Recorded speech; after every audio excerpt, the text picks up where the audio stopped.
Disclaimer: this audio story is an unofficial, fan-made parody inspired by Bob's Burgers. It is not affiliated with, endorsed by, or sponsored by Fox, Disney, or the creators of Bob's Burgers. All characters and settings are portrayed in a transformative and fictional context. No profit is being made from this work. This project exists purely for artistic tribute and storytelling. This is a dark, fictional reimagining created for fun, not profit. Bob's Burgers, Tina's Cannibal Diaries, Season 1, The Fog. Episode 1, Gray Days. Dear Cannibal Diary. The world did not end with a bang. It fogged out. 5 years ago, the sky put on a heavy sweater and refused to take it off. Gray in the day, black at night, like someone turned the dimmer switch all the way down and broke the knob. I was 13 when it started. I am 18 now. People say the fog rolled in from the ocean. People say it boiled up from the sewers.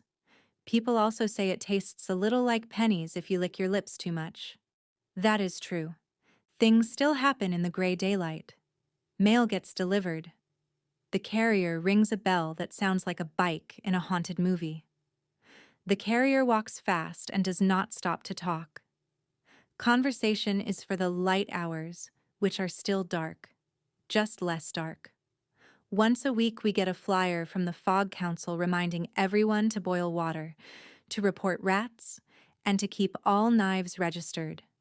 The flyer is printed on the backs of old pizza menus. They ran out of fresh paper a long time ago. At night, darkness is complete. Street lamps burn as pale halos in a wet void. I used to think apocalypse would mean nothing happens. Actually, it means everything still happens, just slower and with more knives. Our restaurant is still called Bob's Burgers. The sign is chipped, and the neon buzzes like a trapped fly, but it glows. People use it to navigate. 2 blocks past the Bob's Burgers, turn left by the fountain, except there is no fountain anymore. There is only a round hole that steams all the time. Inside, Dad runs the grill. He is the reason people line up in the fog and press their faces to the glass. He is revered. People whisper about his seasoning. They also whisper about his heart.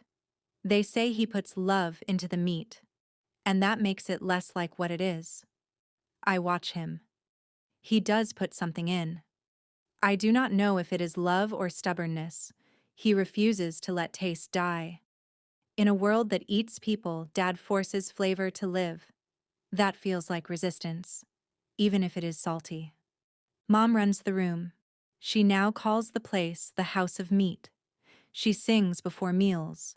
She makes up hymns about grease and hope and table manners. People cry sometimes while she sings. She pats their shoulders and keeps singing. Her voice is strong and a little off. I like it. Off is honest. Off reminds you we are still people and not just mouths. Gene plays music on pans and bones and whatever is not nailed down. He says he is a composer. He also says the fog improves acoustics. He is not wrong. Sound moves in strange ways now. Laughter around a corner can sound like crying right next to your ear. Gene can make a beat that sounds like courage. It helps when the line gets loud. Louise runs security. She has a logbook for trap maintenance and an apron with knives sewn inside. She does the math on crowd control and food supply and guard rotations. She speaks quickly and people listen because she has a history of being right and of being very mean to those who are wrong. Her bunny ears are intact. They used to be a joke. Now they are a flag. Everyone knows the girl with the ears runs the safe place where the meat does not fight in your mouth. Mort and Teddy help too. Mort handles the technical parts of the meat processing. Teddy is our wall and our welcome sign. He holds doors for old people and he body checks raiders. He also prays to Dad's spatula. There is a basement. I do not go down there anymore. That is where they process the meat. I used to think I was brave. Bravery has levels. The basement is below my level. I tried to help once. I held a flashlight. I set out tubs. I put on gloves. I almost passed out. The air is colder down there, with a chemical edge that feels like a decision being made without you. There is a drain in the floor. It sounds like rain when water runs, even when it is not raining. I do not go in the basement anymore. I write names in the ledger upstairs. The ledger is a big, cracked notebook Dad found in Mr. Fischoder's storage locker. I write down who we eat. It is not a law. It is my thing. Names feel important. If we are going to keep going, then remembering must be part of it. Jimmy Pesto's place is across the street. It is open too. Sometimes Jimmy and Dad wave. Sometimes they glare. Sometimes they pretend the other does not exist. Pesto's is our overflow. When Dad's line is 3 blocks deep and the fog council officers come through counting and shaking heads, people peel off and go to Jimmy's. Jimmy Jr. works there. He is 18 too. He dances while he carries plates. He says he dances to stay warm and to avoid thinking. His butt is still perfect. The fog did not change that. Sometimes I sit by the upstairs window with the ledger open and pretend I am tallying while I watch him hip twist past the smeary glass. I guess this is my romance arc. He will spin. The fog will coil around him like ribbon, and I will imagine a parade with nobody in it but us. I have tried to talk to Jimmy Jr. a few times since the fog took our normal. It is strange. Words are heavier. They sink faster. Jokes do not float like they used to. Also, we are competitors now. Kind of. He brings overflow business to his dad. I bring names to our book. We still end up at the same street corner with takeout bags and practice shrugs. He says, "Hey." I say, "Hey." He says, "Night is extra dark tonight." I say, "Yeah." Then he looks at his shoes because they are split and he has taped them, and I look at his butt because it is not split and does not need tape. He blushes. I do not. I am always pink on the inside. Outside, I am fog-colored like everyone else. People still try to live. There are schedules posted at the Fog Council board, laundry days for buildings, boil orders, dog walking permits because hungry shadows love pets. There are also school sessions twice a week in the old auditorium. Mr. Frond runs them like group therapy with math. He has a chalkboard with breathing exercises and also multiplication tables. He says resilience is a skill. He says it while wearing a headlamp and a poncho. He gives gold stars for neat penmanship and for not crying when a generator misfires. Sometimes Tammy raises her hand and asks if we are all going to die. Mr. Frond says we are all going to live for this period. He rings a bell to prove it. The health inspector still exists. Hugo. He shows up masked, with a clipboard sealed in plastic. He checks temperatures and seals and also vibes. He says he can tell if a kitchen is unclean by listening to how the fog sounds in the vents. He is probably making that up. He dislikes us, but he dislikes everyone equally, which is a kind of fairness. We have a currency. It is not money. It is favors and items and sometimes little bones polished smooth. The bones started as a joke. Now they are tokens. People string them on cords and trade them for batteries and salt and soap flakes. The Fog Council does not approve, but also does not provide soap flakes, so we do what we do. The docks are still there. Boats come in low and quiet. They bring plastic drums full of water that does not taste like wet pennies and barrels of vinegar and sacks of salt. Sometimes there is flour. When there is flour, we make rolls. I swear the line breathes differently on roll days. There are rumors. Some are about the fog. Some are about the other sitcoms. People say our town sits on a crack in reality now. Every so often, a laugh track drifts through, and a door opens that is not ours. Characters we do not know walk our sidewalks and stare through our windows like they have seen us on TV. When I go out with Mort and Teddy during gray hours, we follow the lamps and the rope lines strung between buildings. Ropes keep you from drifting off the path into the muffled edges where people disappear. We also carry small peppermints.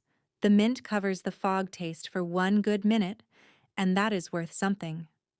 Mr. Fishoder sometimes appears, wearing a cape cut from a shower curtain and a cane that clicks. He talks about investment in lamp infrastructure and then asks for volunteers. Nobody volunteers. He sighs and volunteers us. Dad says no and keeps grilling. Mr. Fishoder shrugs and takes a seat. He gets the same ration as everyone else. Rules are rules. Even rich men eat evenly when the scale is meat. Private meals are rare. Hunger likes crowds. The line at our door is a community. People talk softly. They tell jokes with careful rhythms. They pass news about clean water and safe alleys, and where the fog smelled sweet yesterday, for no reason anyone trusts. Sometimes I hear noises through the floor when I am writing names. The basement breathes like a big animal. Knives on wood, water over steel, rubber soles squeaking. Louise gives instructions in a voice with no wiggle. Teddy hauls. Mort sharpens knives. I keep my eyes on the pages. If I look away, I will think too much about what names mean when they also mean dinner.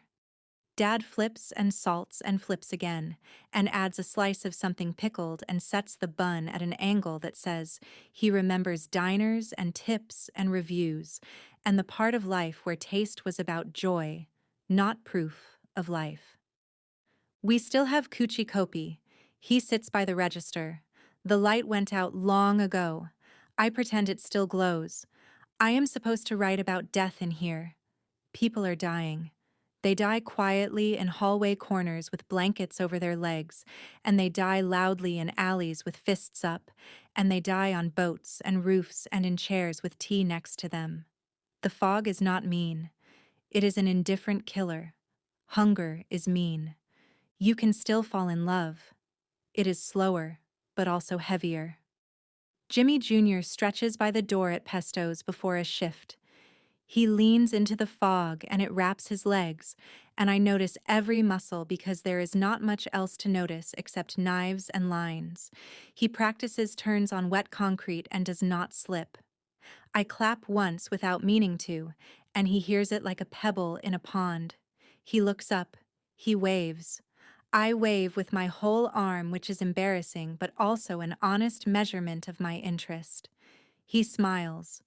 Mr. Business still lives in the alley behind Jimmy Pesto's. He is a cat shaped like a sad loaf. He jumps into laps without asking consent and purrs like a tiny generator. He has become a shared pet for both restaurants. We take turns feeding him. He eats anything. He lives in the fog. He is immortal.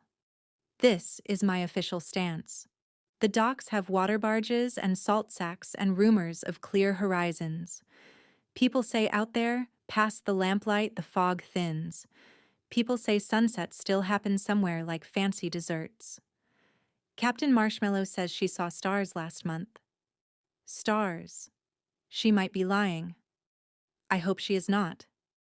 I want to see Jimmy Jr.'s face in starlight.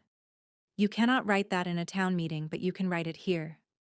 Dear Cannibal Diary, I want to see his butt in starlight too. That is research. For morale. Sometimes I think the fog is not a punishment.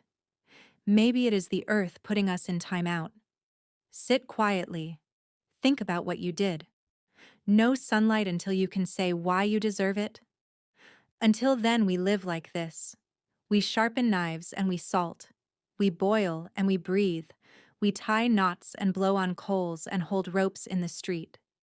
We clap for Mom and nod to Jean and carry knives for Louise and say thank you to Mort and Teddy. I keep the ledger. I do not go in the basement anymore. I do not need to. The world is already heavy enough up here. Dear Cannibal Diary, I can hear the mail bell. The day is gray, and that is as bright as it gets. I am 18, and the fog is 5, and Dad is lighting the grill.